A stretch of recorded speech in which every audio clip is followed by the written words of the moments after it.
Hola, ¿qué tal? Donde quiera que estén, gracias al mundo de las tecnologías, superando fronteras, barreras, estamos aquí con una gozada de compañías, la verdad, en este noveno Congreso de Aprendizaje Jurídico Activo de la Facultad de Derecho de la UNAM, Ciudad Universitaria.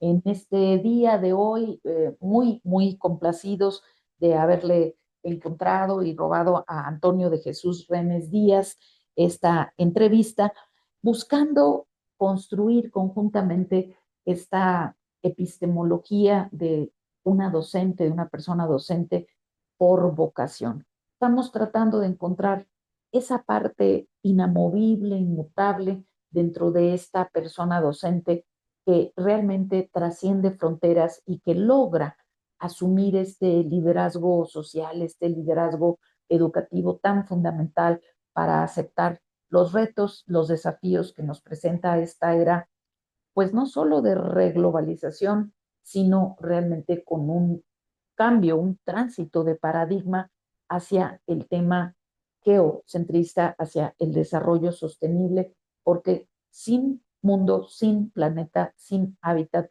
pues difícilmente podrá haber especie.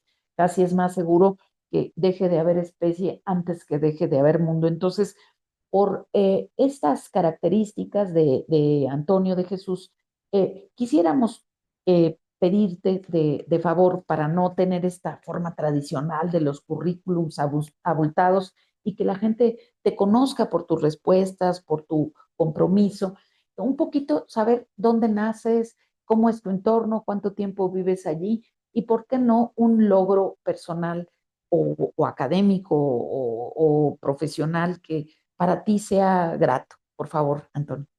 Gracias, profesora Graciela. Muy buenas noches. Saludos a toda la audiencia que nos está escuchando en este Congreso Internacional.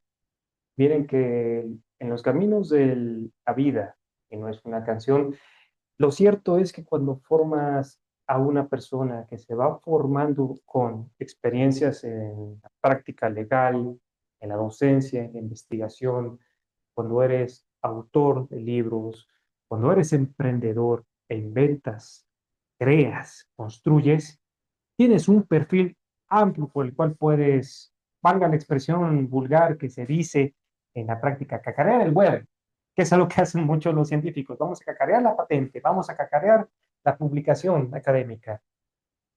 En la humildad que estas buenas conversaciones y me hace recordar mucho, Graciela, una conversación, una obra puntual que te gustaría mencionar, Conversaciones académicas con Peter Hubble, que se hizo en el año 2009 en el Instituto de Investigaciones Jurídicas del UNAM. El profesor Diego Valadez tiene una entrevista extraordinaria con este jurista en paz descanse, que era un hombre del mundo, no era ni de derechas, ni de izquierda, era un ciudadano europeo, un hombre de cultura, que tenía la capacidad de sentarse ante una audiencia y empezar a tocar el piano, una sonata de Mozart o del mismísimo Wagner, y que promovía y generaba un ánimo esencial.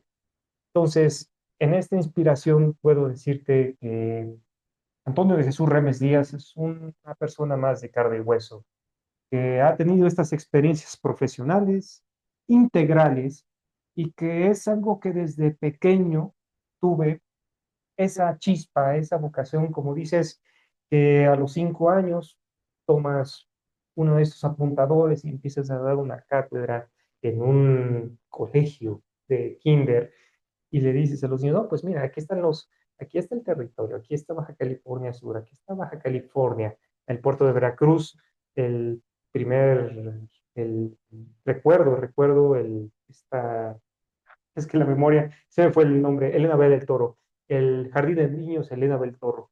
Mi tío, en paz descanse, Arturo Remes, acudió a este Jardín del Niño y es muy simbólico porque Elena B. del Toro es el nombre de una extraordinaria maestra que estuvo presente en la intervención americana de 1914. Y si hay una cuestión que podemos mencionar los veracruzanos, es ese celo especial que tiene el ponerse la patria y la soberanía y la defensa de este país, cuando la historia te va a decir cosas que no es así. Y los libros de la crónica no escrita de lo que sucedió en 1914, pues nos dice claramente lo que sucedió. Y los buenos profesores como Vicente Barros y Elena B. del Toro fueron personas radicales que se opusieron a la imposición del sistema educativo americano. Durante un año, Elena B. del Toro dijo, yo voy a seguir enseñando, pase lo que pase. Ahí estudié en ese buen jardín de niños. En ese buen jardín de Y ahí niños. fue tu primera cátedra donde empezaste a decir Sí, los estados a los 5 años. sí, sí, la memoria no me falla porque tantas experiencias, tantas buenas experiencias que puedes compartir para decir, desde pequeño tienes esta situación y hago notar que estando en bachillerato, es uno de mis primeros, puedo decir humildemente, logros, que es haber obtenido el primer lugar en la Olimpiada de Historia del Estado a nivel región.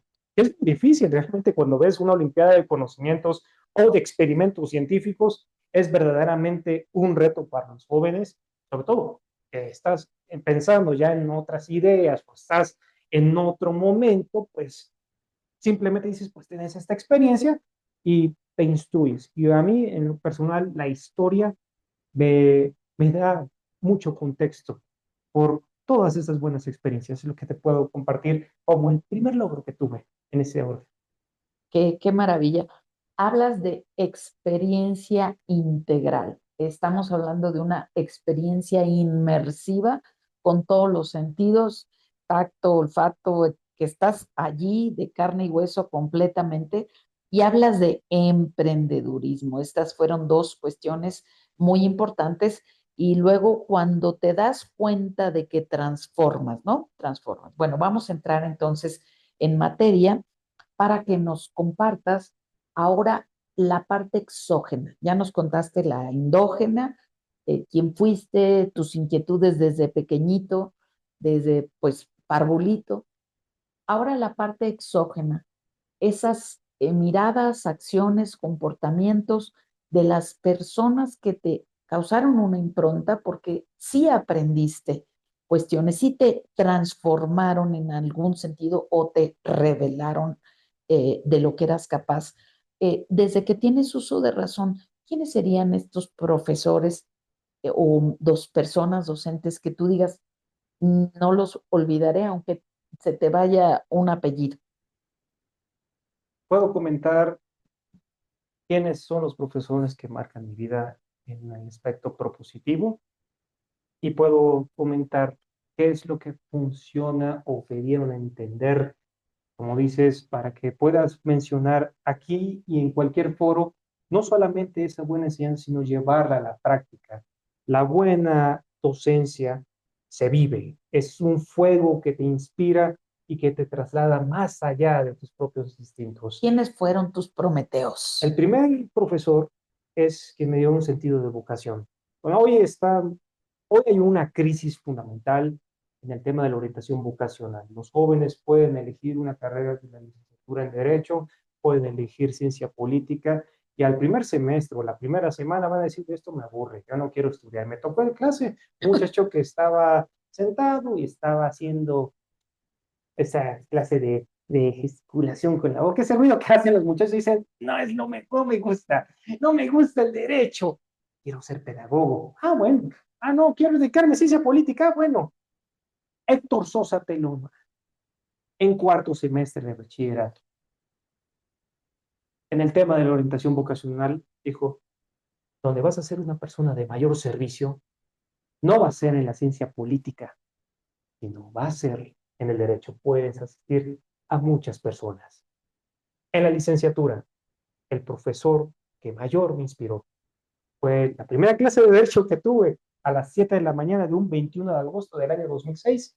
No se me olvida el profesor Rigoberto Armando Velázquez Trejo. Y no se me va a olvidar, Graciela, porque fue un profesor que conocí en la vida profesional y en el sentido humano. Era un profesor con que se sentaba a comer con los alumnos, que hablaba acerca de ballet, de arte. Su hija practicaba ballet. Él tenía un gusto por esta película de 1985 llamada Noches Blancas, protagonizada por Gregory Hines, el mejor bailarín de tap, y Mikhail Baryshnikov, creo yo, del Bolshoi, es lo que lo que le fascinaba esa película ganadora del Oscar, por supuesto, con este gran autor, este compositor, Lionel Richie, Say You Save Me. Y lo menciono porque este profesor tiene una historia de vida, una situación trágica. Un 20 de enero del año 2010, como sucede en el tema de seguridad, es desaparecido forzosamente. Y entonces ahí llega el momento donde dicen pues, los muchachos de la escuela privada que hacen con un profesor que no solamente da clases de la escuela privada, sino que es una persona útil de servicio. Y dices, pues tenemos que tomar el llamado a la desobediencia civil, la resistencia civil. Recuerdo mucho ese día de la desaparición, estaban los profesores, los compañeros no daban crédito de lo que había sucedido. Hemos perdido a muchos compañeros, a muchos amigos, a muchos colegas en estos temas de inseguridad. Él fue un elemento esencial en mi vida por el sentido humano que aplicaba. Otro profesor a nivel maestría, lo puedo mencionar en paz descanse, Agustín López Padilla. Por 30 años de manera ininterrumpida, profesor de la Cátedra de Impuestos sobre la Renta, Personas Jurídicas, autor del Tratado de Impuestos sobre la Renta de 2 tomos, Personas Físicas, Personas Jurídicas. No existe jurista con mayor sentido pedagógico que este decano, que era un hombre apegado al aula y que en el sentido humano decía, si puedes hacer un amigo en la vida, eres un hombre verdaderamente rico. Y lo decía porque tenía la vida resuelta, porque su despacho, que había sido el departamento jurídico, el corporativo de Casa Pedro Domecq, pues sí, es un hombre que tiene caudal, que tiene patrimonio, que le instruyó, que pudo educar a sus hijos en escuela privada y que dio un referente de formación individualizada hasta el último día de sus vidas. Puedo mencionar, él me inspiró y sobre todo porque él acostumbraba a hacer una reunión, una comida de fin de semestre, después de la cátedra de maestría. Decía, los voy a invitar a comer si ustedes quieren tomar, a beber, ahí está la sobremesa. Sí, porque en esta profesión, en la vocación es algo que sucede. Y dice, es que algunos profesores antes llegaban en una situación pues muy motivacional y otros llegaban pues fumaban. Algunos decanos del derecho llegaban antes con el puro de la mano, empezaban así, recuerdo, vamos, es una presencia histórica, hay ciertos estándares en Pero el ¿por qué derecho. te ayudó? ¿Por qué te ayudó? ¿Cómo identificarías ese punto? ¿Por qué te ayudó a aprender? ¿Por la cercanía, por la flexibilidad, por su vasto conocimiento, por los temas que manejaba o todo en su conjunto o algo en Graciela, particular? impuestos sobre la renta en personas físicas y personas jurídicas es una materia Más allá. más perversa que existe. No creo que exista un profesor de derecho en México, en América Latina y en cualquier otra parte del mundo que pueda dar una cátedra con un sentido flexible. Y tenía esa capacidad de simplificar el conocimiento. Ahí está, ahí está. Era un hombre que simplificaba el conocimiento. Que te lo acercaba Sí, con ejemplos, con temas. sí. Y en un sentido humano decía, te voy a reprobar, pero no implica, no importa que allá afuera nos podamos ver como colegas, como amigos, porque reiteraba esa, ese tequio, esa forma de ser. Y finalmente, a nivel de doctorado, sí hay un sinnúmero de personas que me gustaría mencionar a nivel de doctorado, de profesores que marcaron mi vida. En realidad uno no es solo. Esa realidad es que uno va aprendiendo y va adoptando técnicas, modelos, malos hábitos, pero también muy buenas prácticas. En el doctorado, que tuve la oportunidad de graduarme con mención honorífica en el Instituto de Desarrollo Jurídico, aprendí de grandes profesores, de grandes colegas que son catedráticos de la Facultad de Derecho. Puedo mencionar a un buen profesor, Walter Arellano Torres, que tiene una práctica técnica, un texto para enseñar la didáctica y nos pone en contexto la realidad, lo que es en ese sentido. Juan Abelardo Hernández Franco, que habla sobre la teoría de la mente jurídica y así en ese sentido, Bueno, Graciela. a ver, veamos un tema que es fundamental. Nos dices, tengo estos modelos, eh, estoy seguro de que definieron mi aprendizaje y no solo mi aprendizaje, sino mi transformación humana. Y el punto aquí, tal vez que quisiera yo destacar, esta parte de diferenciar el tema propiamente académico de, digamos, la parte más relevante que sería la sociohumana en un sentido social, ¿no? Nos hablas de temas, nos hablas de contextos, y aquí dos preguntitas en particular para cerrar este punto. De estos modelos, así en particular, ¿cuál crees tú que has aterrizado en tus mejores prácticas de cada uno de ellos? O el más importante, y dices hacer amigos, el trascender esta parte a partir de las buenas prácticas, pero también dices algunos malos hábitos, ¿verdad? Algunos malos hábitos que habría que evitar reproducir. Entonces, te lo preguntaría en blanco y negro. ¿Cuál de estos modelos estás tú a lo mejor mejorando, no solo replicando, sino mejorando en tu práctica docente? ¿Y cuál es el hábito que tú ves más pernicioso que decir, hay que ponerse un recordatorio, no reproducirlo en nuestro ámbito jurídico? Estos dos aspectos, por favor, Antonio. El primer aspecto, Graciela, es esencial, la práctica humanística, el sentido humano de la docencia. Que la cátedra pueda generar el fuego, ascender entre los propios muchachos y que tengan esa capacidad de discernir al final de su cátedra que fuera del aula, después de la experiencia y de lo que puedan ser 40, 50 minutos de cátedra bien emprendidas, al final la vida, todos allá afuera nos va a juzgar, la sociedad, nuestros clientes y lo más importante, la nación. Ser un profesional del derecho, Sino que la nación nos lo demande, así es. y la parte La negativa que parte, tenemos que evitar reproducir de tanto que se repite en nuestros contextos, en nuestras clases. ¿Qué es lo que hay que tratar de estar como con el radar activo, decir, esto hay que evitarlo? hay un Porque modelo, es tan, a veces tan brusco o tan inoloro que como que no lo vamos asimilando. hay un modelo, Graciela, y es muy sutil. Y déjenme compartirles en qué consiste. Hemos visto modelos tóxicos o formas inadecuadas de impartir cátedra o de enseñar, y vamos a encontrarlos a lo largo de la vida, uno como profesional del derecho o como practicante dentro de una firma de abogados o en una notaría, una correduría pública o en lo que antes se denominaba la carrera judicial. Vamos a encontrar algunos modelos inadecuados muy bien establecidos, pero el más sutil de ellos es cuando la persona es un todo. En un contexto en donde hay fuertes áreas de oportunidad, deficiencias, y la mayor deficiencia es la miseria humana, que significa, no me gusta cómo habla, no me gusta cómo se mueve, cuántos libros ha escrito, cuántas obras ha hecho, y si es una persona que está interactuando, que está hablando, que está tomando liderazgo. Hablamos mucho de liderazgo, pero las personas que tienen demasiado de liderazgo son enemigas entre sí, son pares. Existe la grilla educativa. Aquí, en Europa y fuera de todo este contexto, la grilla educativa es provocada por un modelo que en realidad es el modelo más transformacional de la cátedra, que es la cátedra positiva, la cátedra activa, el sabelo todo. Es un modelo de enseñanza sutil que los muy buenos maestros tienen y que implícitamente están generando en su contexto. Y es algo habitual que sucede en la cultura deportiva. En la cultura deportiva, los grandes atletas siempre van a tener un némesis, un enemigo cantado en la vida. Y en la investigación científica, vamos al caso más pragmático de todos. Lewis Strauss en contra de Robert Oppenheimer. Robert Oppenheimer hacía chistes, hacía la práctica, en ese carisma.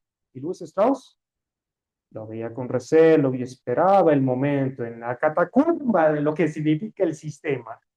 Ese pienso que es el peor de los modelos. Ser un saberlo todo en una tierra de apaches, valga la alegoría. Fíjate que pones el dedo en una llaga tan intensa que no sé si en todo el mundo, pero pienso que efectivamente en Latinoamérica, con nuestras raíces pues autoritarias se agrava, nos desangra, porque este adueñarse de la verdad y las metateorías que definitivamente no son propias de nuestro tiempo, este sabelotodo que quiere opacar cualquier otra realidad, otro destello, otra posibilidad. Y entonces, si tú te atreves siquiera a cuestionar eso y que digas, esto es un despropósito, permíteme, será el despropósito para ti, pero para mí es pertinente y necesito seguir esta línea. Me parece que le das a un clavo tan ardiente, sobre todo para América Latina, porque tú pones un ejemplo, Strauss, Oppenheimer, pero ¿y qué te parece? Pues cualquiera de los de la ilustración, estos diálogos fructíferos en donde incluso el estudiante en la relación con el magíster empieza a generar unas polidialógicas, dialécticas. Oye, no me está gustando tanto este aspecto y así van en una especie de ascenso, ¿no? Porque yo te contradigo y por qué dices esto, pero con respeto, con un respeto, digamos, humano, personal. Y aquí nos queremos adueñar de la verdad y nadie más puede osarse atrever a confrontar esto. Creo que esto es sumamente dañino y es un hábito, yo diría, fíjate que en todos los niveles, no solamente sutil, llega a veces a ser totalmente franco, porque fíjate cómo en ocasiones la lucha no es tan abierta, ¿no? No es, yo estoy en contra de lo que dice Antonio, sino que, como dijo Juana, y entonces te invisibilizo, ¿no? Te invisibilizo y luego ya por detrás paso a la desacreditación. No es serio, no tiene esto, no tiene. Entonces, por eso ayer hacíamos justamente la pregunta, todas las palabras asociadas a favorecer, a estimular, y todas las palabras dedicadas a deslegitimar, desacreditar e invisibilizar. Por eso el ejercicio, porque estas palabras se pueden configurar en un campo semántico e incluso podría llegar a ser simbólico de lo que hay que evitar y hacer un artículo destinado específicamente para estudiantes para que aprendan a decodificar eso, porque vienen con una ingenuidad, vienen con un hambre de aprendizaje en donde nos comemos muchas veces esas fobias y en lugar de generar filias, desarrollamos fobias o entramos en la cobardía de no quiero estar contigo porque entonces si estoy contigo me gano a aquel en contra. Ujú. Y entonces entramos en la cobardía inclusive, ¿no? Bueno, mira, yo creo que a ti podríamos invitarte a conversar horas, días y meses y realmente no acabaríamos porque eres una persona que ya en este ratito nos has dado recomendaciones, que has tomado nota, que no te cortas un pelo en recomendar personas. Esto habla de una generosidad que para mí es altamente visible. Pero vayámonos entonces a esta parte positiva de tu experiencia, tu estrategia docente más exitosa y me gustaría que nos digas, porque creo que has dado clases en todos los niveles y esto te enriquece también mucho, pero que te centres en así que tú digas, esta la estoy degustando, que nos digas un poco las materias en las que has dado clase, las que tú quieras, y con detalle tu experiencia docente más exitosa y definitivamente por qué crees que lo es. Antonio de Jesús Remes Díaz, por favor. Graciela, es una pregunta bastante interesante y fundamental y la comento así como viene, porque al final el éxito de un buen profesor, pienso, considero, está en dar la vida por sus propios estudiantes. En esa pauta tan esencial, en los momentos de verdad que un profesor está bajo presión por condiciones organizacionales, por estos factores intrínsecos que existen dentro de las instituciones en donde la guía educativa llega incluso a vulnerar sus propios derechos laborales y que se vuelve como un disruptor del propio sistema. La mayor de las experiencias que puedo comentar es cómo a personas que no son abogados, es decir, que no van a tener la formación jurídica, se van a formar con el contenido esencial mínimo para poder servir como buenos ingenieros. Que sería toda la ciudadanía, Antonio, porque Por eso hace falta la educación cívica, porque la mayoría de los habitantes en el mundo no son abogados y sin embargo requieren estos patrones. Así que estás hablando de derecho para no abogados, estás hablando de una cátedra fundamental que es educación cívica. Si no sabemos ser ciudadanas y ciudadanos, pues como que difícil el desarrollo sostenible, ¿no? Los buenos ingenieros en esa educación para no abogados hoy les han impuesto muchísimas obligaciones en Comisión Federal de Electricidad, en Petróleos Mexicanos, en las diferentes empresas públicas como Carso, como Siemens, las empresas de tecnología. La mente de un ingeniero es muy sutil. Cuando ve la parte de las obligaciones legales o de cumplimiento normativo, se asusta y no sabe qué hacer cuando llegan problemas en donde habitualmente se pueden involucrar en las empresas, como son pensiones alimenticias o tienen affairs dentro de la propia empresa, que es algo muy dramático. Entonces, en estos buenos jóvenes, la experiencia de éxito puedo comentar cuando se organizan de manera propositiva y construyen un proyecto emprendedor que consiste en generar un evento de tecnología de vanguardia desde la institución hacia el exterior. Traemos alumnos de éxito que estén trabajando en instituciones públicas, en el sector productivo, que hayan hecho cuestiones notables para la sociedad. Y estos muchachos aprenden con una serie, un conjunto de elementos metodológicos, un sistema de aceleración del conocimiento científico para efectos de poder transferir tecnología de vanguardia o generar emprendimientos prácticos en esta formación integral, en mi opinión, hoy de las condiciones laborales extremas, donde va a ser difícil la empleabilidad y la vinculación efectiva, sobre todo con los altos índices de empleo, de desempleo, que los muchachos tengan esa capacidad de hacer algo con sus manos, con su propio trabajo, con su propio ingenio, con sus propias ideas, para poder saber sortearse la vida. Que a nivel universitario, en el sector público, es donde los muchachos sí son esa quinta esencia, son un cambio, son una transformación, porque son los propios agentes de ese movimiento que significa el destino. Y eso lo he visto en el tecnológico, en el Instituto Tecnológico de Veracruz, lo vi en su momento, hicimos este proyecto emprendedor y al final en una situación crítica los jóvenes dijeron, estamos con el profesor, ha dado su cátedra y le ha dado nuestro respaldo. Y cuando tienes un documento firmado por todos los muchachos, Wow. nadie te hace lo que el viento a Juárez. Así es así. Pero la estrategia exitosa, ¿en qué consiste exactamente? En saber motivar a los jóvenes y verles un propósito Podemos especial. aterrizarlo, podemos ver exactamente algún comportamiento específico para esa motivación. Los jóvenes para ser motivados en esta época es una cuestión, primero del profesor que va a ser empático, enseguida los buenos ejemplos.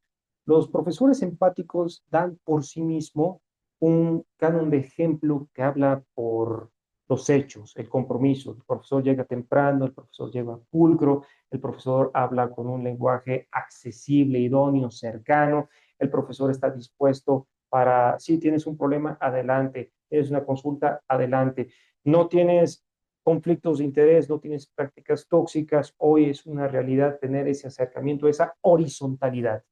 En la posición que puedo decir del éxito, el doctor Remes o Antonio Remes, el profesor, es una persona más de carne y hueso que sabe cómo enseñar estando en esa pauta. Transfiero lo poco mucho que sé para las personas que no van a ser abogados y de ahí que estas personas pues se den cuenta que al final del día pues el profesor va a estar ahí como un abogado más, pero les va a enseñar a sortear su vida en la responsabilidad profesional que tienen ellos.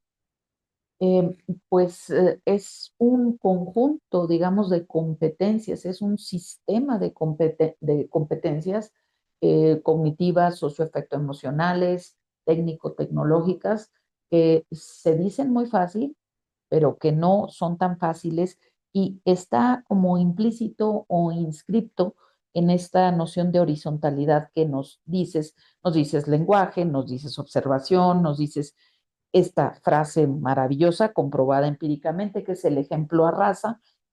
Aquí un poquito de acuerdo a estas características y esta frase lapidaria de que para no basta con ser abogado, sino que para serlo. Creo que el docente jurídico es bastante apegado a ciertas normas, o sea, llega temprano, suele asistir a todas sus clases, pero esta, digamos, sería una capa formal, ¿no? Y a veces esta capa formal encubre algunos vacíos, algunas inconsistencias. Entonces, ojalá que pudiéramos hablar de ellas en otro momento en el que profundizaríamos especialmente sobre esta enorme y rica experiencia en una de tus materias. Pero enlístanos tus materias que tú has dado, por favor. Que pude impartir así de manera general. Las materias fuertes, donde puedo poder compartir la experiencia, porque también he desempeñado la práctica legal, legislación en materia eléctrica, marco jurídico en gestión energética y gestión de empresas de energías renovables. Esto en esta buena institución, el Instituto Tecnológico de Veracruz, perteneciente al Tecnológico Nacional de México. Y también por cómo ha sido la práctica profesional como abogado postulante, he podido emprender en diferentes partes del país, en el puerto de Veracruz, en la Ciudad de México, en el estado de Jalisco, me ha permitido la posibilidad de poder impartir clases en materia de amparo, en materia de derecho procesal administrativo, así como también en materia de derecho procesal constitucional, porque la riqueza que puedo en ese sentido aportar, o lo que humildemente me ha dado la vida en ese sentido, son pequeñas experiencias, contratos temporales en diferentes universidades, como sucede hoy, hay que comentarlo. El 70% del magisterio está por contratos temporales, son prácticas eventuales y hay una serie de circunstancias que podríamos también comentar en otro momento, en otra clase de conversatorio, sobre lo que hablan los maestros, lo que realmente es la precarización docente que se ha olvidado por parte de las autoridades, del gremio, de los propios líderes sindicales, de los propios partidos políticos, y habría que preguntarnos qué clase de profesionales quieren, no solamente en las ciencias jurídicas, los padres de familia. Las condiciones dadas para que esto suceda. Pregunta para reflexionar.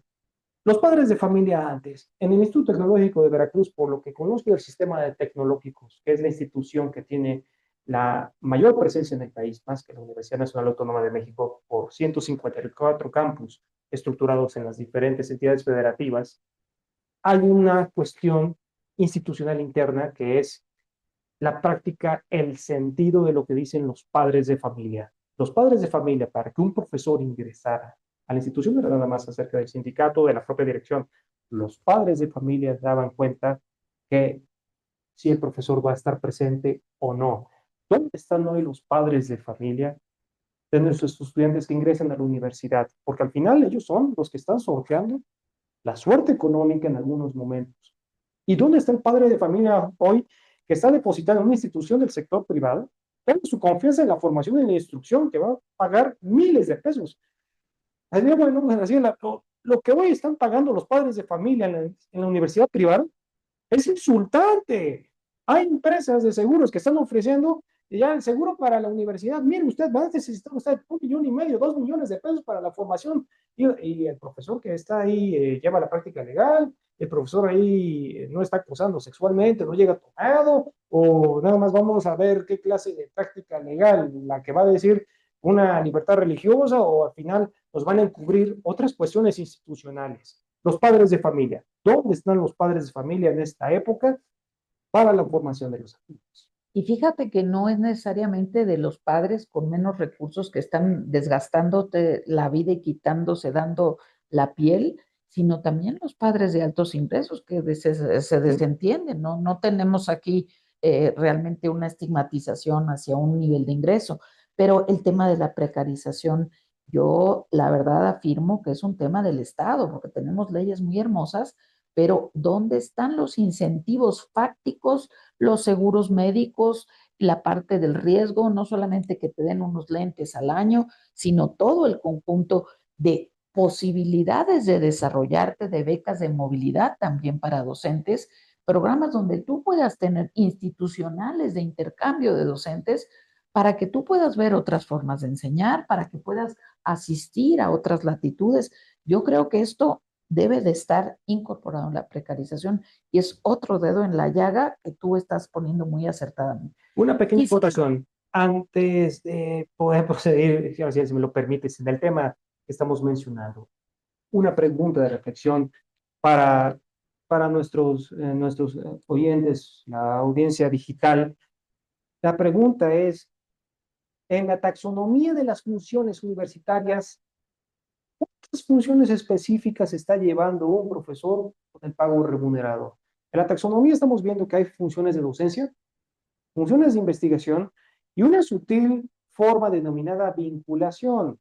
La vinculación docente, hoy que se entiende como gestión de lo académico, que se entiende con difusión cultural y que algunas universidades están malentendiendo con captación de recursos, Sí. con procesos de asociación con otras entidades, de relaciones Y la públicas. pregunta es, ¿cuál es la La pregunta? pregunta es, ¿qué funciones realmente debe de desempeñar hoy un profesor por la remuneración que va a percibir? Porque en mi opinión, un profesor que trae recursos a una institución no es un profesor, es un banquero. Es un gestión, Y ahora es un gestor. Y ahora, si el profesor va a llevar funciones esenciales en una institución privada, como lo que hay en esta patriarquización de lo que son los servicios financieros, el seguro del hombre clave, el hombre fundamento de una organización que está previsto en la ley del impuesto sobre la renta como una deducción autorizada.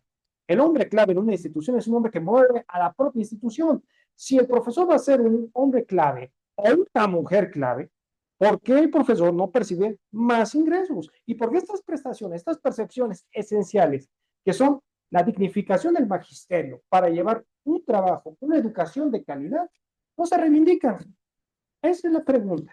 Pero fíjate que esto, y no podemos entrar en profundidad, pero más que hablar de una taxonomía de funciones, porque tenemos un mandato claro, docencia, investigación y difusión de la cultura, que es mucho ya decir, pero las funciones cuando además eres administrativo y eres docente, y ni eres una cosa ni eres otra, y por ejemplo, es perverso porque para ser administrativo tú tienes que tener determinados números de grupos y entonces ni atiendes a los grupos, ni atiendes y mucho menos generas esos ingresos, por ejemplo, en educación continua o en estos institutos que trabajan generando ingreso propio.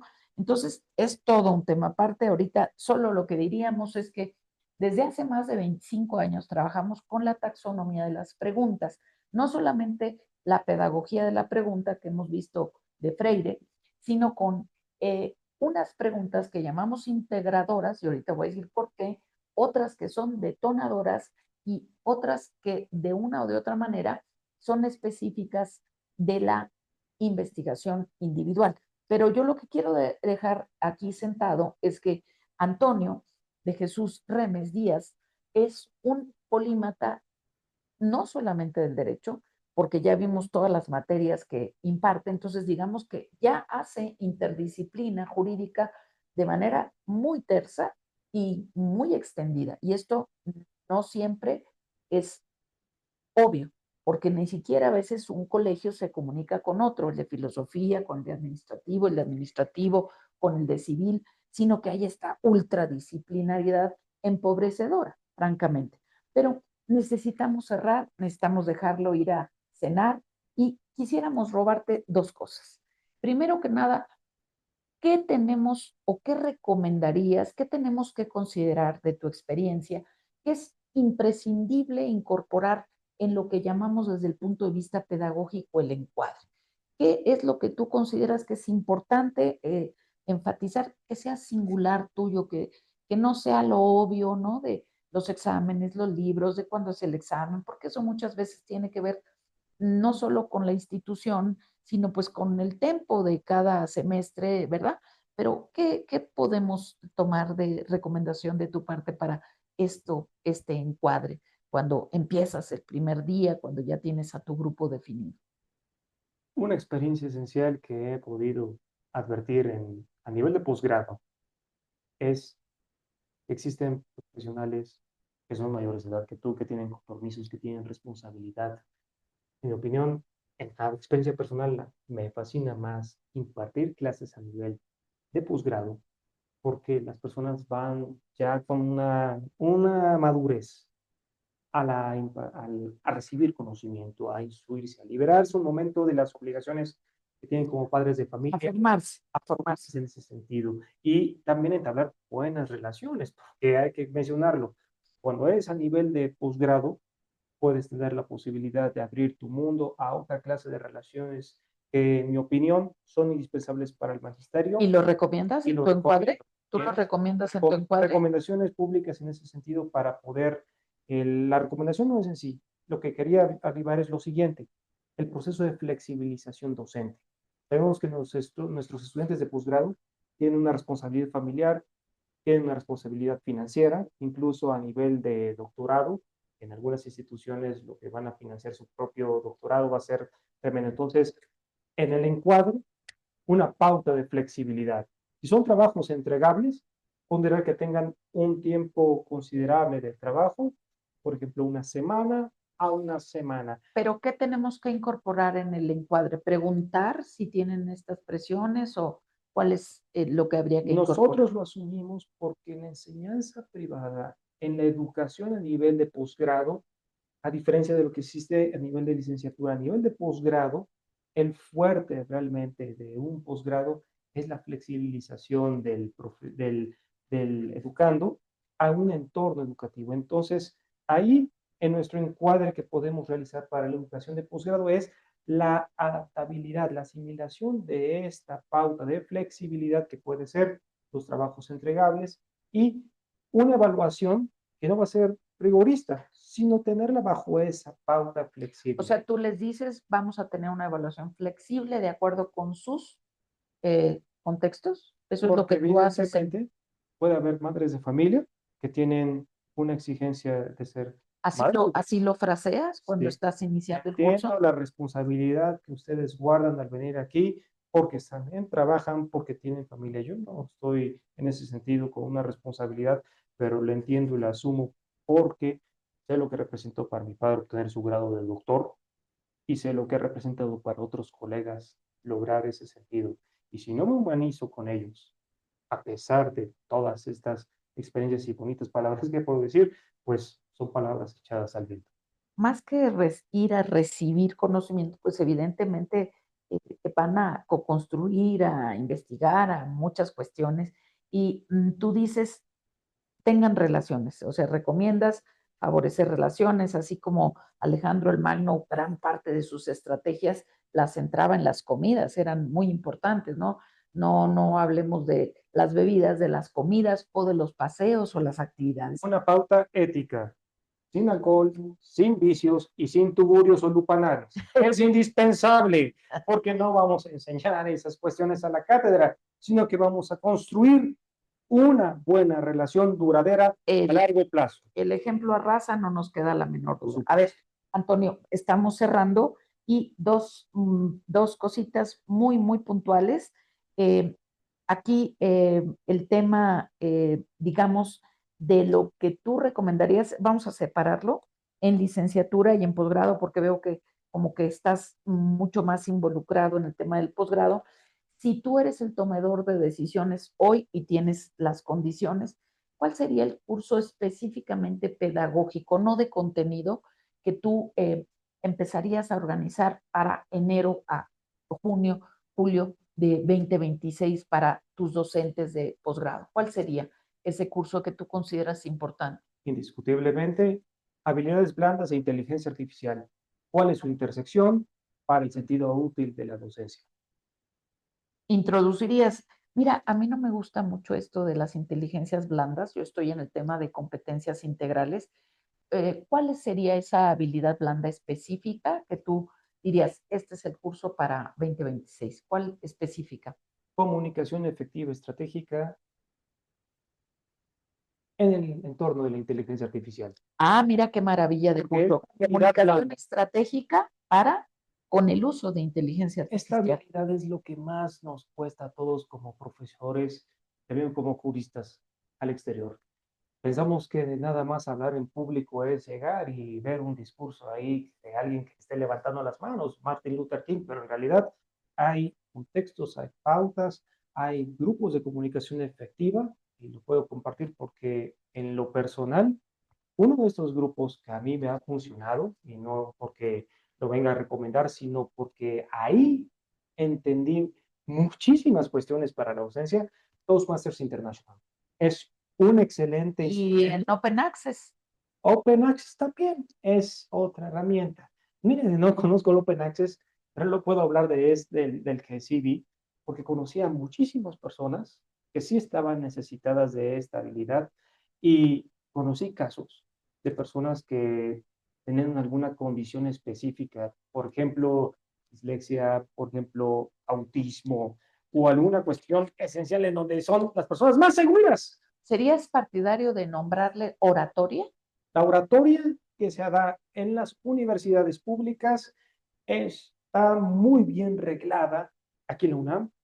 Tengo entendido que hasta la fecha persiste el concurso nacional de oratoria, donde existen grandes actores y que tienen Vas que a decir escoger nombre ahorita en este momento para el curso. ¿Le pones comunicación estratégica o le pones oratoria?